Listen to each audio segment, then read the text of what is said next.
Hi friends, நீங்கள் தைக்கிற ப்ளவுஸில் கொக்கி பீஸ் மட்டும் ஒன்று உயரமாக வந்து வரும்ல, 1/2 இன்ச் 1 இன்ச் வரைக்கும். அதை எப்படி சரி பண்ணுறதுன்னு சொல்கிறேன்.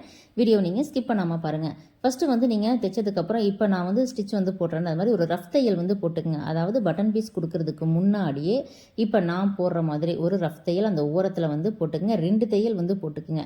ஆனால் இந்த தையல் போடும்போதே, ரஃப் தையல் போடும்போதே நீங்கள் துணியை இழுத்து போட்டிங்க அப்படின்னா கண்டிப்பாக உங்களுக்கு பட்டன் பீஸ் அதிகமாக வரும். ஆனால் இந்த மாதிரி ரஃப் தையல் போடுறனால நமக்கு வந்து பார்த்திங்கன்னா அந்த துணி வந்து நல்லா லாக் ஆகிக்கும், இழுத்து வந்து வராது. அதுக்கப்புறமா நீங்கள் வந்து பட்டன் பீஸ் வந்து கொடுக்கும்போது உங்களுக்கு கொக்கி பீஸ் உயரமாக வந்து வராது. இப்போ வந்து நான் ஒரு பீஸ் ஒன்றா மடித்து தைச்சிருக்கேன். அந்த பீஸ் வந்து எடுத்துகிட்டு கீழே வந்து ஒரு 1/2 இன்ச் மட்டும் மடிச்சுட்டு கரெக்டாக 1/4 இன்ச்சில் நான் வந்து தையல் போடுறேன். பீஸ் எதுவும் இழுக்காமல் தையல் வந்து போட்டுக்கலாம். அப்படியே இழுத்தாலும் பிரச்சனை இல்லை, ஏன்னா நம்ம வந்து ஆல்ரெடி வந்து ஒரு ரஃப் தையல் போட்டிருக்கோம், கிளாத் வந்து லாக் ஆகிருக்கும். அடுத்தது அந்த பீஸை அப்படியே திருப்பிட்டு அது மேலேயே வந்து ஒரு டாப் ஸ்டிச் வந்து போட்டுக்கலாம். எக்ஸ்ட்ரா இருக்க த்ரெடெல்லாம் கட் பண்ணி விட்டுருங்க. அடுத்தது அது அப்படியே உள்பக்கமாக அந்த தையல் வந்து உள்பக்கம் மடிஞ்சு வர்ற மாதிரி மடிச்சுட்டு நல்ல ஒரு பேக் ஸ்டிச் போட்டு கிளாத்தை திருப்பிட்டு நேராக இழுக்காமல் தையல் போட்டுக்கலாம். அப்படியே இழுத்தாலும் ஒரு பிரச்சனையும் இல்லை, ஏன்னா நம்ம ஆல்ரெடி வந்து துணியை வந்து லாக் பண்ணி தையல் போட்டிருக்கோம்.